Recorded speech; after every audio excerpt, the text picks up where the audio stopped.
What's going on, everybody? Michael here, 360 Digital Closing Bell. Thank you for checking out the show here in this gorgeous, snowy March 20th, 2020. I'm live from an undisclosed location here in Denver, Colorado. If you are not subscribed to the free Digital Closing Bell email, please pause, stop what you're doing, and go subscribe at www.oilandgas360.com. It is a free newsletter you get every day in your inbox. If you are subscribed to it and that's how you're watching the show, please pass it along to a couple friends. We love the momentum that we have going. Before I get into the show, we're going to talk about my one big thing, which follows up from a prediction I made yesterday.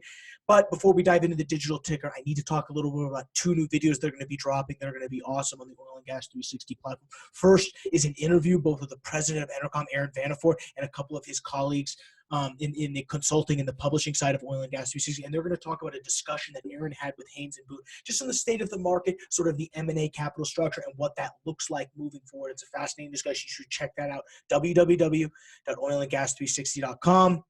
All right, with that, we're going to go ahead and dive in here to the digital ticker. SPY 22940. That's a 4% drop on the day, or a 9-point drop. So okay on the S&P, but the Dow Jones got hammered today. 925 points, or a 4% drop on the day. Dow Jones now trading at 19,163.5. That's an incredible number. U.S. oil, wild swings on the day. Started the day at 26, up to 28, now down to 23.82. That's a $3.80 drop. Net on the day, or a 13.5% clip. 12-month strip, 32.18, down $1.14, but that's a 3.4% movement. Natural gas comes in at $1.58 and a quarter. That's a little bit of a drop, only about 4%, about 7 cents. 12-month strip on natural gas, though, that was down way less, though, only 16 cents, or a 0.5% drop, down to $2.48.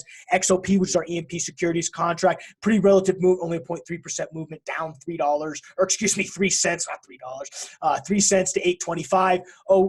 Oilfield services actually went up a penny today, which is good to see, to $3.80. Moving into some of our biggest movers on the day. On the downside, Indonesia Energy Corporation down 22% to $1.50 or $1.55. Alliance Resources Corporation, $4.09. That's a 24.6% drop. And Barnwell Industries, last trading at 40 cents, they were down 27%. On the upside, we have Extraction, 48% or 49% of the day. They're up to 84 cents. Chaparral LNG, a 60% movement to the upside, 98 cents. And Unit Corporation, a 30% movement on the upside. Another one of our biggest movers I wanted to mention was Oxy.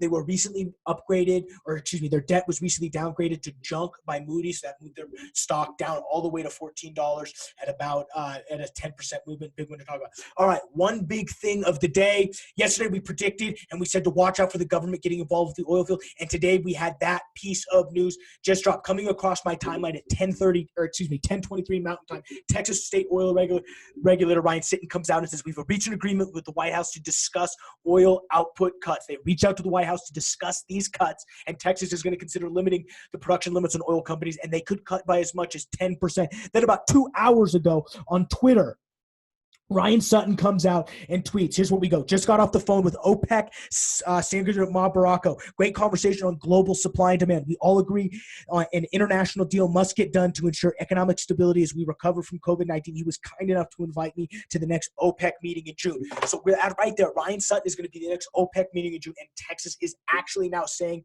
they're reach out to the White House to consider us. The government will be getting involved with us, and it'll be very interesting to see what happens with oil prices as about 10 to 20 million barrels are going to be taken off the market. That's about the latest estimates that are coming off. So with that, I'm going to go ahead and let you guys get back to work. Thank you again for checking out 360 Digital Closing Bell. We'll see you tomorrow.